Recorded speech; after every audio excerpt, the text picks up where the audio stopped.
Hello, welcome to the Chicken Chess Club recap of game number 4 between Ding Liren and Jan Nepomniachtchi. Jan Nepomniachtchi is leading 2-1 going into this match. And on this show, we like to having a 2-1 ratio between non-Peters and Peters. And therefore, we brought in none other than the legend, 18-time Russian champion, Peter Svidler is here. Peter, good to see you. Very good to see you guys, yeah. Yeah, this is our first guest. I mean, we are delighted to have you, Peter. Hey. I am honored, and I do feel that my career makes me a very, very obvious choice to be on this podcast. So I had some things going for me here.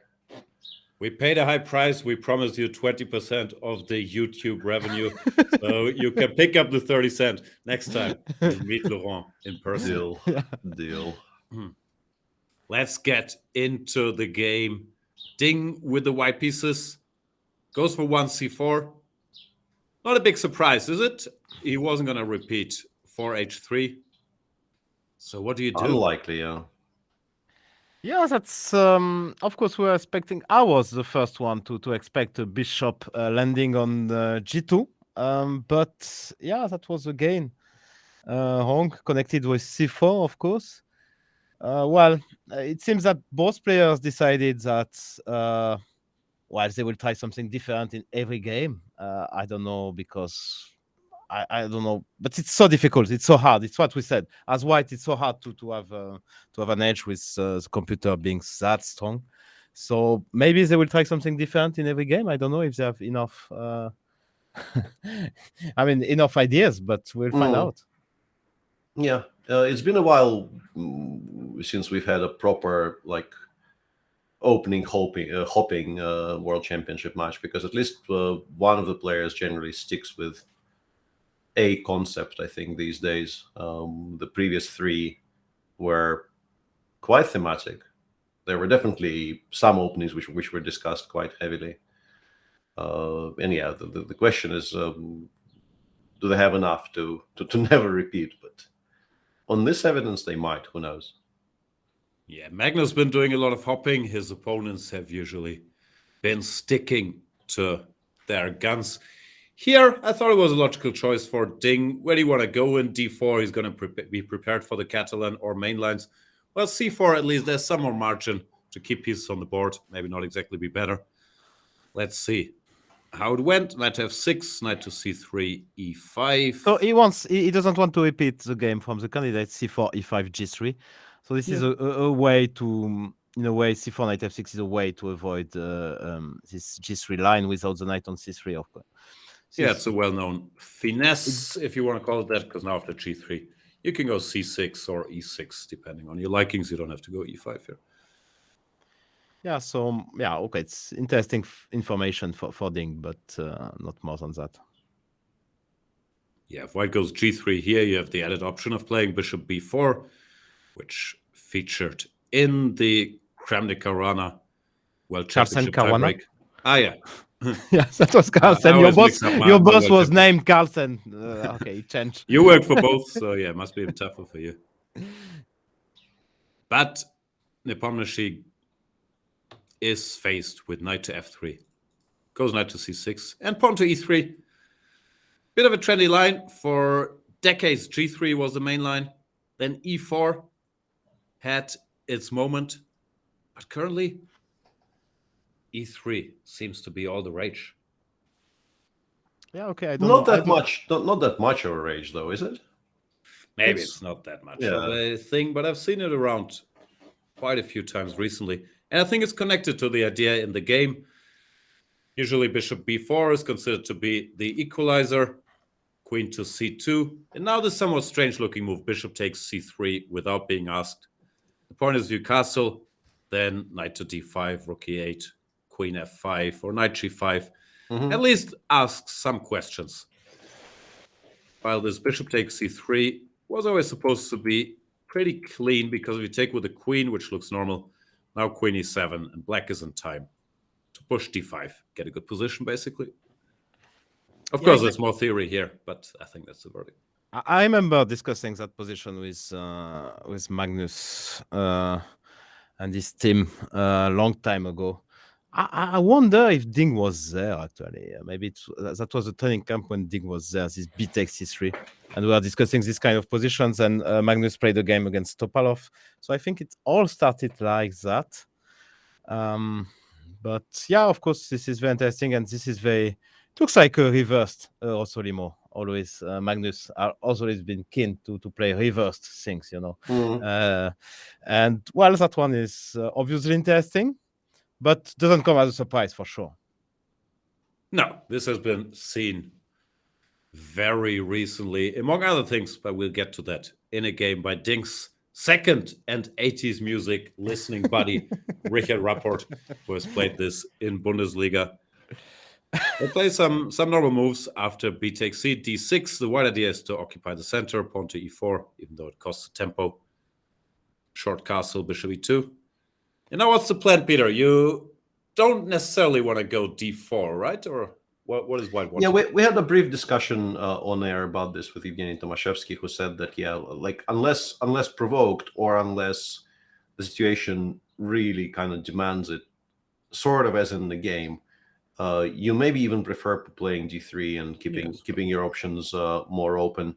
It's more interesting to perhaps to talk about Black's options here, because you generally want to play f5, I think, and therefore the idea of moving knight away from f6 is sort of foremost in your mind. But also you could play slowly, right? You could.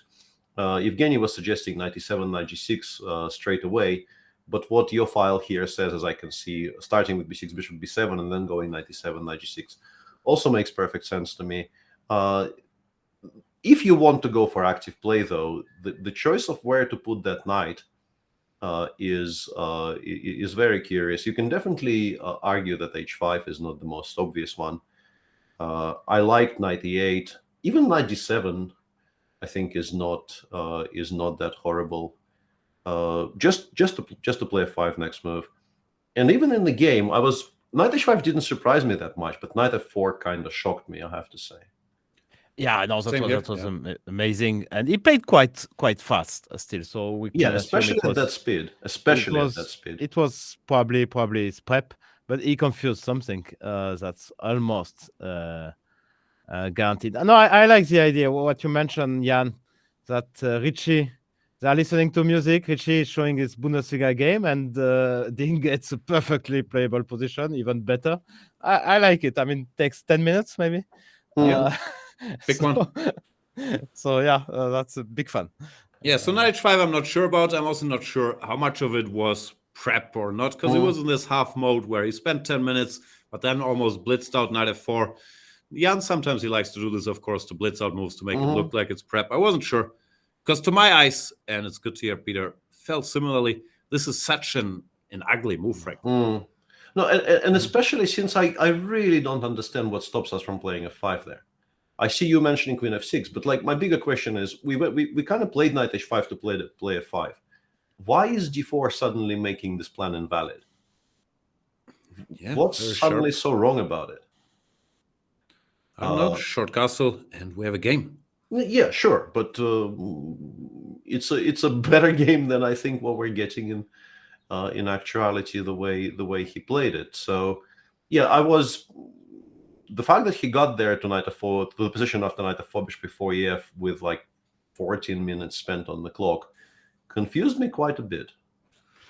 They were still following the game Rapport versus Zaragatsky from German Bundesliga. Rapport's true to style played h4 here, but Ding decided that was a little rich. And then in some order, king f1 and knight g1. If you've actually followed the game a little bit, the game is it's a proper 2013 Ricci game. Like none of the moves are guessable, but they're all pretty good. Yeah, no, it makes sense. I'm sure h4 makes sense as well. But Ding decides to play more conservatively, short castles. Weird position. Computer gives a small edge, not that much. I thought it looked very pleasant for white, but of course it's a bit unclear what's next. Yeah, but you have the center. I mean, you have more pawns in the center. Rook f1, rook d1, e5 will come at some point. Bishop d3. So many ideas for white. I mean, it looks really really very, very pleasant. And you don't know from where it will come, actually. I was actually checking the position after rook f1, which looks very normal. Rook e8, I don't know. With my brain, I was trying to use my brain for a change. Rook b1, I thought. And, if you go b6, then I will have some idea with bishop d3, e5. I don't know. It looks a bit scary to me. Even here, bishop d3, threatening e5, bishop e4. Yeah. And I don't know. Even rook b5 ideas sometimes. Mhm. I mean, I thought, okay, after rook b1, what do you play as black? It's very unclear to me. Yeah, and we definitely thought you should be playing h3 before you touch the bishop on e2. Yeah, this move bishop d3 was a bit surprising to everybody, allowing bishop g4. Because h3 or rook ab1, you can have a debate what's more precise and in what order and so on. But this sort of forces Nepomniachtchi to develop his bishop to a good square, which was a bit odd. Yeah, I was surprised by that. So was Evgeny. We felt you didn't need to commit to this early, and also, why simplify the decision making for your opponent? Yeah, I was wondering a bit if he was intending e5 here, but it doesn't just too much good. Takes I don't bishop think it h7, works, king anywhere, and black is at the very least fine if he just swaps down. So instead, he had to go away with the knight. And another quickly played but very committal move, and according to the computer, not a great move. Knight to a5, which gives white a lot of options.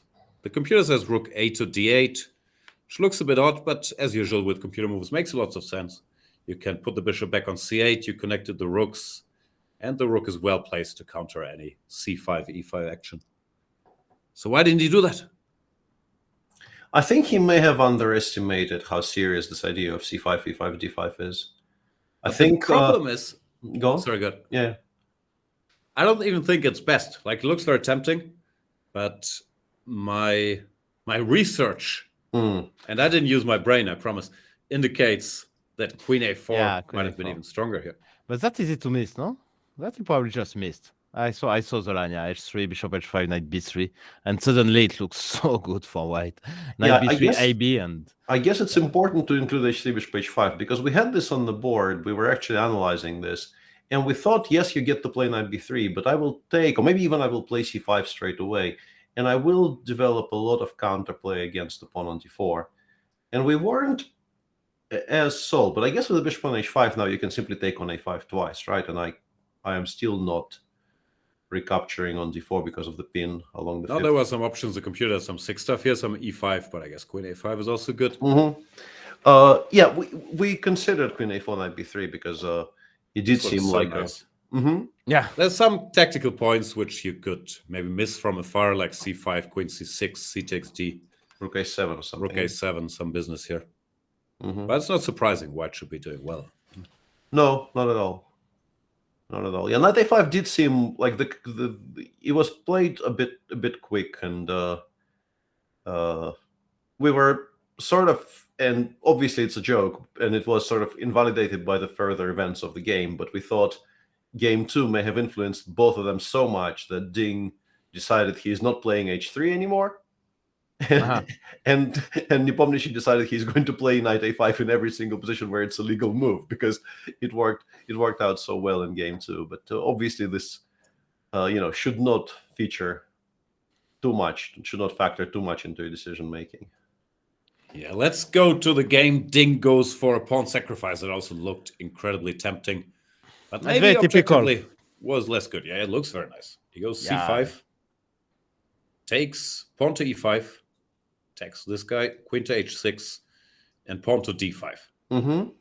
So he gave up a pawn, but he has this beautiful center. The knight is on the rim. What do we think about this? Optically looks very nice, but probably doesn't actually give as much as I thought at first. And I see you have the next sort of bunch of moves somewhat unremarked on, but both Evgeny and I, we were a bit confused by rook a d8 here. No, I just got lazy and stopped analyzing after move 16. So that's not a comment on the quality of play. I also thought b6, rook e7, rook a8 in some order looks more logical. Yeah, because I mean, it seems very, very normal to develop the rook towards the center, attack the pawn on d5, but you're provoking c4, which is very much part of the plan. And the rook, unless you're actually planning to play c6 somewhere, which I don't think he was at any point, you end up burning a tempo, which is what actually happened in the game. After a few more moves, he thought for a while and went back to that plan of rook e7, rook a8, which always looked like the most logical deployment of your heavy pieces. So just go b6 on move 17 or rook e7. I don't know if there's much of a difference, but it always looks like this is where you will end up, with both of your rooks putting some pressure on the e5 pawn. So why not do it straight away? Agreed. It looks like white doesn't have anything immediate even in the game, so it's not a major oversight, but it felt a bit puzzling. Yeah. Pawn to c4, pawn to b6. I don't know if you are as confused as me, Jan, but the new Peter is way too good at chess. We're not used to these standards, like yeah. We have the other Peter who is complaining about FIDE and so on, but that one is just making very good points on chess games. Yeah, I don't like it. It's making us look back. Let's bring Peter Heine back. Yeah, with Peter I know we can have some tactics, like it's much easier. Yeah, okay, d8 actually doesn't make any sense. It's just some automatic. I think it was just a very good point. Yeah, it's just a very good point. Yeah, pawn to h3, bishop went to h5. I guess you have to. And this move bishop to e4, I also found puzzling. I know the computer liked it. It was a little too deep for me. I thought the logical plan was queen c3 and then go for some bishop c2, bishop a4 business. But yeah, the computer wasn't overly impressed with it either. Yeah, I think the reason I appear to be very good at chess is that I have a 2,000 person strong chat telling me what to think about every single position these days. So my opinion is very heavily informed by people who actually I also try not to switch anything on, but I can't stop the viewers from switching things on. So I still get a pretty decent snapshot of what the engine thinks about every single position. But our new Peter is also bragging about his viewers, making us feel bad on our show. We have 2,000 viewers, but in 1 month. So it's not in 1 day. Yeah. Okay. So bishop e4. Deep move. I guess the one explanation I had was that maybe he's worried about f3, which the computer always hates. Mm-hmm. But it's a logical thing to be slightly concerned about. And this is not obviously great for white, but the computer is never very concerned about f3. Yeah. So he goes bishop e4. Yeah, rook e7 finally. So we get to where we're supposed to get, but with white basically gaining a tempo. I thought, actually, we'll get to that. Mm-hmm. Queen c3, rook d8. I thought the best move was still bishop c2, and we would have exactly the same position you could have gotten had he started with rook e7, because Ding lost the tempo or spent a move on bishop e4. But instead he went for bishop f3. I guess still trying to keep this pawn at bay. But what do you guys think? Because it felt like at some point after a couple moves here that white really didn't have enough to break through without these bishops. I don't know. I honestly, when we got to the position after, in particular, let's say rook a8 c4, once this structure got established, my instinct was pretty much in every single position to try to get the bishops off the board, to have access to more squares along the e-file. Because I think if you think about this position, without doubling on the e-file, it is very, very difficult for us to, as white, to generate any threats at all, I feel. And while the bishop on h5 is still on the board, you don't have access to the e2 square. And if you play rook e4, you always get hit by bishop g6, or at least it's an option for black to hit it with bishop g6. So I kept on trying to find a good way to get the bishops off, just to have more squares for my rooks. But Your point about it maybe minimizing our attacking chances is also entirely valid, and it did seem like it's just a balanced-ish position where if black waits, I don't know if we actually get anywhere with white. I don't know. Let's. To me, it looked incredibly pleasant for white, but yeah, I mean, you don't have. I mean, just black doesn't have any plans. I mean, it's just sit and wait.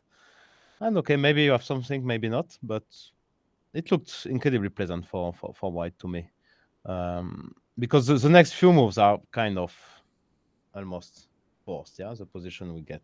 I'm not sure. I don't think rook e2, rook a1 was Yeah. was I think the necessarily engine- forced. The engine actually, I think, prefers R3. taking on h5 and going knight f3 first. Yep. And then perhaps you get to play rook e4, rook e1, which is maybe more active, or rook a1, d6 might work in some positions, although it really has to be a very favorable addition for you for that to work now with knight already on b7. Yeah, and for us it was kind of stunning because he played rook e2, and I think either here or after f6, I think it was after f66, we were 2.5 hours in, and we decided to take a small break.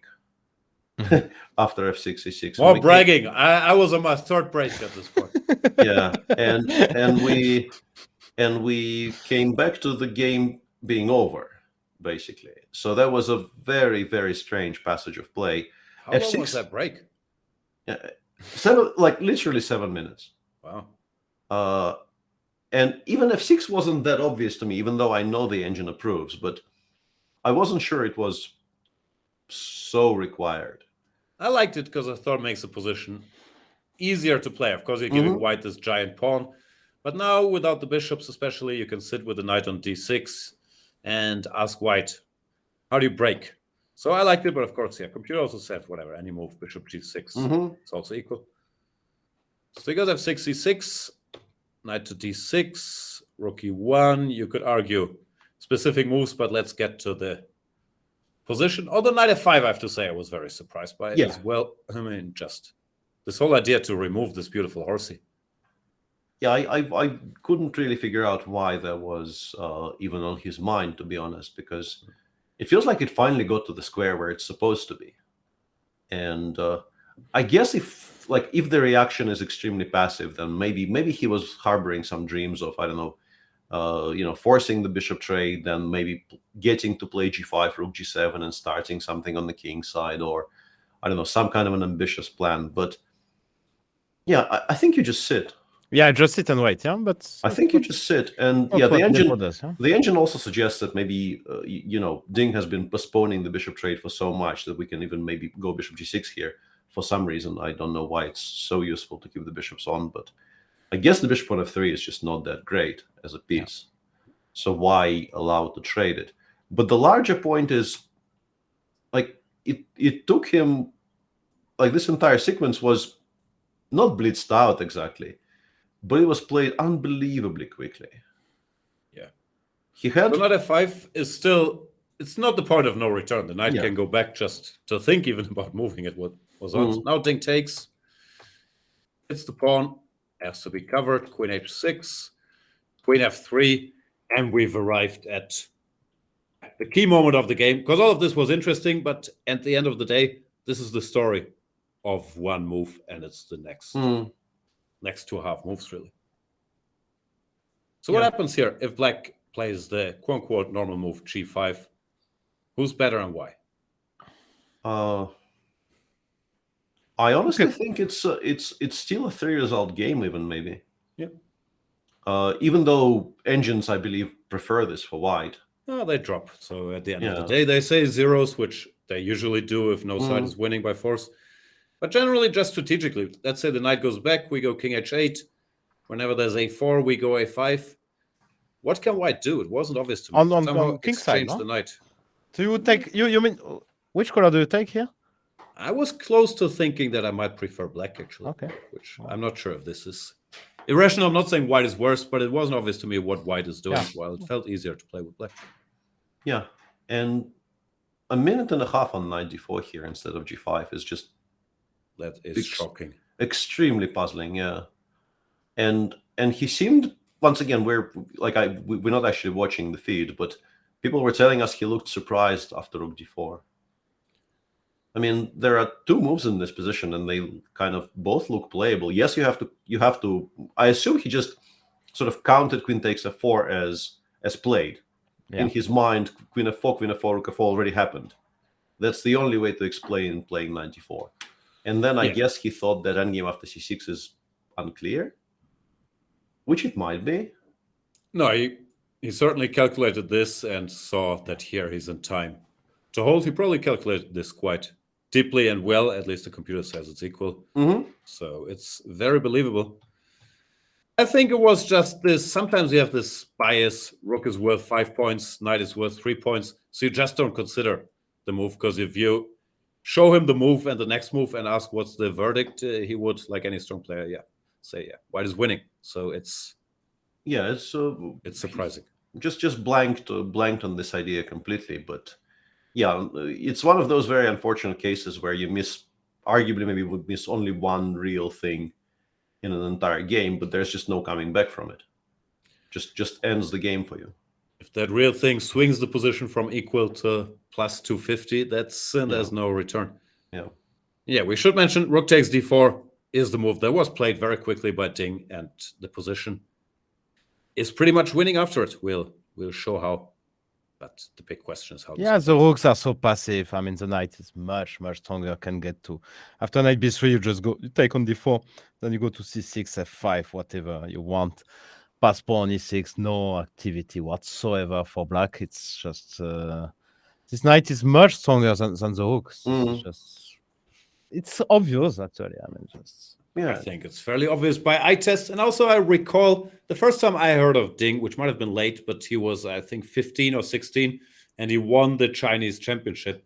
And he had 3 trademark games that were published from that tournament. And every one of these games, he sacrificed an exchange. So I don't think giving a rook for a knight was a particular challenge for him here. Yeah. And it's not even very difficult from here. Like, he did it extremely cleanly. And there is one point in the game where I wanted to kind of attract your attention to it a little bit and ask you if that seemed at all remarkable to you or no. And that's move, I think, 36. We'll get to it. We should maybe mention here c5 doesn't work exactly. because of d6. That is maybe something he could have. I don't know. If you think about it, it's not exactly tough. Yeah, but what did he miss? I mean, did he miss just the move that's? I think he didn't think about rook takes d4. If you think about it, you don't allow it. Yeah. There's no way. I think exactly. He just blanked on the move existing somehow. So let's get to Peter's spot here. There are no good solutions for black. You could argue g5 accelerates the problems, but it's horrible anyway. d4 nicely played by Ding, getting that square for the knight. Takes, h5, knight f5, rook h7. Now queen e4, king h8. And here's the big question.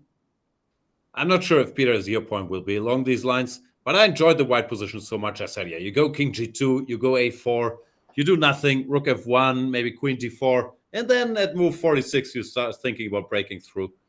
What do you feel about it? Yeah, exactly. And we both me and Evgeny were expecting the game to be won by white after the first time control. Yeah.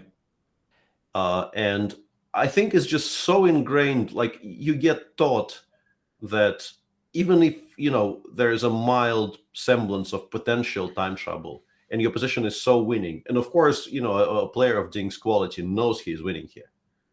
And he also, quite obviously, like, you look at this position, you realize black will have to wait. So it's a rare case of you actually having the 5 moves to do nothing until move 41. There's absolutely no chance black will be able to change anything in this position. The king side cannot be open. G4, you play h4, h4, you play g4. No files will ever be opened anywhere. So yeah, we expected a4 king g2 and shuffle,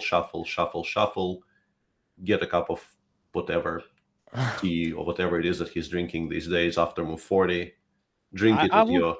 I would definitely agree with you under normal circumstances, but here it's so simple because e7, queen e6 is next. If you go queen g8, queen d4, rook e6, I mean, it's just so incredibly simple. I mean, queen f7, d6, you just win some material. I mean, there is like 0 line to calculate. If you go g4, I go h4. If you go h4, I go g4. There's nothing. I mean, absolutely Yeah. zero to calculate. That's the point. That I think he would do it, but here actually 15 minutes he had something like that. It's way too much to calculate 2 lines. Maybe is it 2? I mean, queen I was e6 is still next, so you have impressed. to play queen f7 or queen g8. But yeah, Yeah, I guess it's more of a question of mindset because you also know the breakthrough is not running away. Yeah? I mean, you can just make 5 random moves and then look for it. But since it's there, Ding, not wasting any time. yeah, he's concrete. He's a concrete guy. So I mean, Yeah. Queen f7 played. Yeah, there's no good advice here. And laid it all out. Obviously, true to form, I was expecting a resignation on any of like I thought he played queen f7 to resign after d6. It really looked to me like of all the things he could have tried, I thought queen f7 looks that it loses the easiest and the fastest way, because d6 is so obvious, and then like your entire position collapses. So I thought, yeah, basically he's done with the game and he wants to see d6 on the board and resign.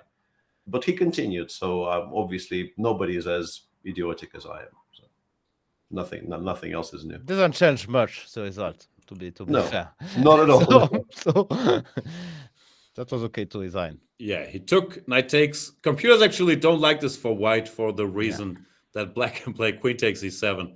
Of course, this is completely hopeless. But here, computers from afar only give +4 or whatever they give. While any slow torture moves, they give like +6, +7, +8. So, Ding. Horrible misplay. With some blunders in this phase. Horrible misplay, yeah. How did he get to the World Championship match with play like this? Did he actually qualify? Unclear.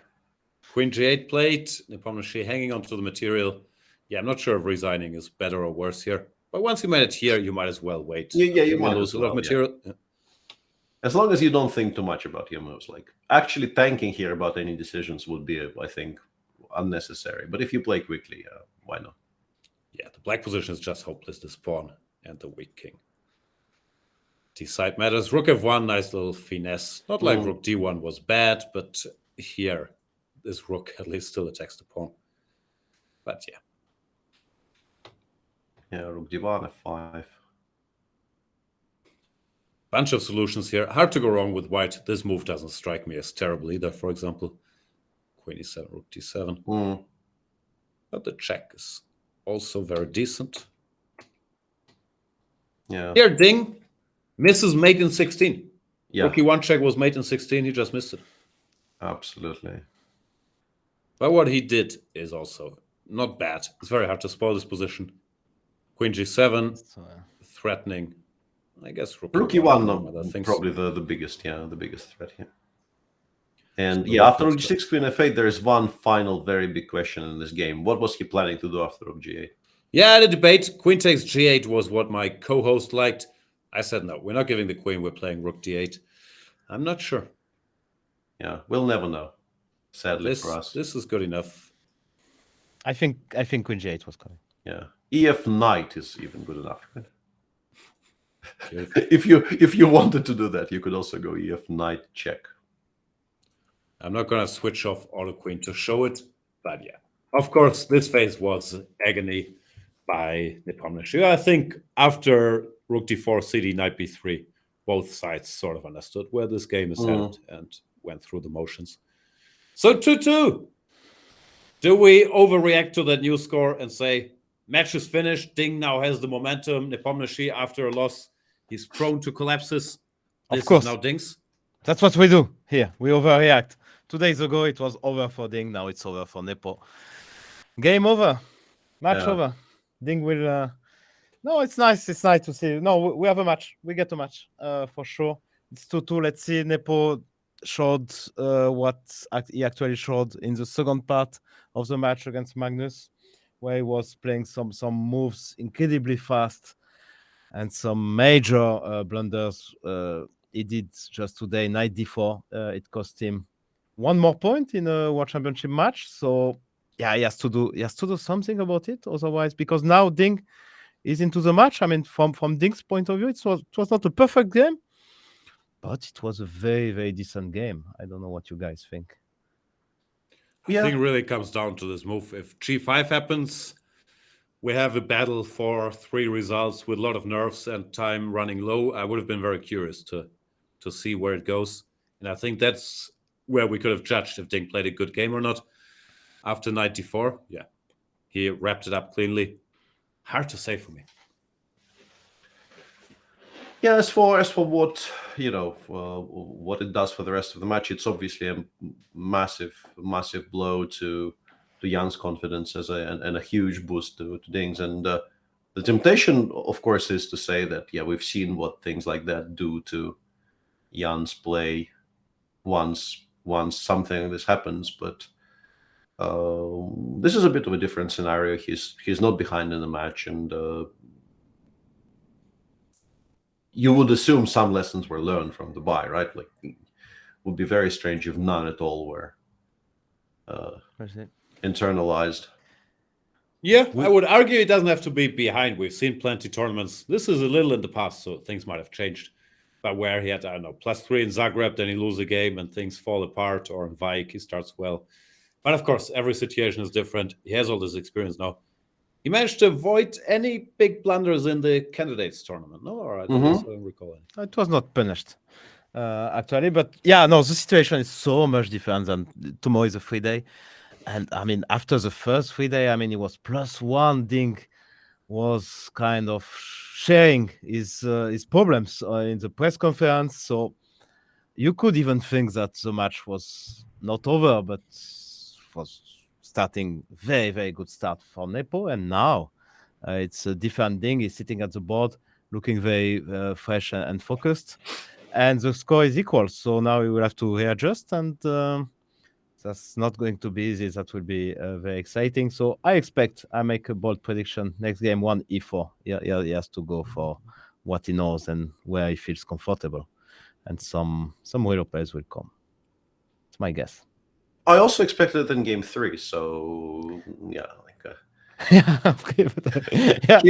him changing up from what looked like a working recipe of just playing some side dish line of the Spanish and just pushing in positions that he has played all his life and plays quite well. That seemed logical and no need to change. But what do we know? Just to be contrarian, I would argue that now with the info he got in the first 2 white games, D4 could be more logical, because the Scalspa structure, at least you get some play, and maybe they can work a bit on the plans there. And if Ding wants to switch to the Nimzo, then he can still show what they're prepared, and Ding doesn't know if it's E3, F3, Queen C2. So to give one more D4 outing all seems logical, but you can save it for later in the match as well. We'll find out. Yeah. Thank you so much, Peter, for joining Thanks our a lot. little operation here. Been a pleasure to see you. It was an honor. And yeah. Laurent, less of a pleasure to see you, but see you soon. See you. Bye. It like legitimately is such a privilege to finally be inside the machine when these things happen. I've been listening to this stuff since episode 1, and to actually watch the bullying as it happens is Even to FIDE segment. You are listening to the end. I am a avid listener of the FIDE segment. Yes. I haven't heard any good. Well, it's an acquired taste. Yeah. See you guys. Bye. Thanks for inviting me.